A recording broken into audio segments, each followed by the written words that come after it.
کبھی آپ نے غور کیا کچھ گھر ایسے ہوتے ہیں جہاں کمائی کم بھی ہو پھر بھی برکت رہتی ہے، اور کچھ گھر ایسے جہاں آمدنی آتی ہے مگر ہاتھ خالی ہی رہتے ہیں۔ رمضان صرف روزہ رکھنے کا مہینہ نہیں، یہ دل کے دروازے کھولنے کا مہینہ ہے۔ اور مولانا رومی کہتے ہیں اصل دولت وہ ہے جو دل کو انی کر دے۔ ہم میں سے بہت سے لوگ غریبی سے نہیں، غریبی کے خوف سے ٹوٹ جاتے ہیں، اور جب دل میں خوف بیٹھ جائے تو رزق کی برکت کم محسوس ہوتی ہے، گھر میں سکون کم ہو جاتا ہے اور انسان دوسروں سے بھی کٹنے لگتا ہے۔ لیکن رمضان میں اللہ ایک خاص موقع دیتا ہے اپنے گھر کو برکت کا گھر بنانے کا۔ مولانا رومی کے نزدیک انسان کی سب سے بڑی محرومی پیسوں کی کمی نہیں بلکہ برکت کی کمی ہے۔ رومی کی حکمت کا خلاصہ یہ ہے، جب دل میں شکر اور دعا زندہ ہو جائے تو رزق بھی زندہ ہو جاتا ہے۔ اور یہ بات یاد رکھیں، رزق صرف جیب میں نہیں اترتا، رزق پہلے دل میں اترتا ہے۔ اگر آپ چاہتے ہیں کہ رمضان میں آپ کے گھر سے تنگی نکلے تو یہ 3 چیزیں اپنی زندگی میں شامل کریں۔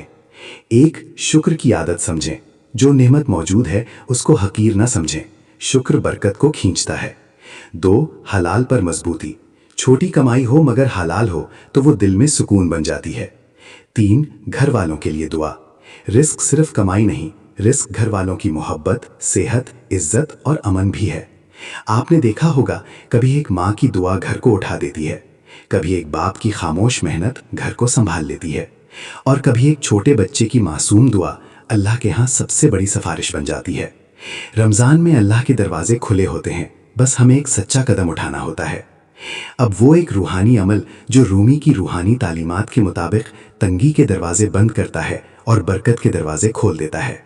افطار سے چند لمحے پہلے اپنے گھر کے ہر فرد کے لیے دل سے دعا کریں، پھر اپنی حیثیت کے مطابق کوئی بھی چھوٹا سا صدقہ نکال دیں، چاہے وہ کسی ضرورت مند کے لیے افطار کا ایک لقمہ ہو، کسی پیاسے کے لیے پانی کا ایک گلاس، یا کسی پریشان حال کے لیے خاموش مدد۔ اور صدقہ دیتے ہوئے صرف یہ دعا کریں، یا اللہ میرے گھر کو رزق، برکت اور سکون سے بھر دے۔ یہ عمل بظاہر چھوٹا ہے قمر، مگر اثر بہت بڑا ہے، کیونکہ رمضان میں چھوٹا صدقہ بھی اللہ کے ہاں بڑی رحمت بن جاتا ہے۔ آپ کے نزدیک رمضان میں رزق بڑھانے کا سب سے طاقتور عمل کون سا ہے؟ کمنٹ میں صرف ایک لفظ لکھیں، یقین یا کوشش، اور بتائیں کیوں۔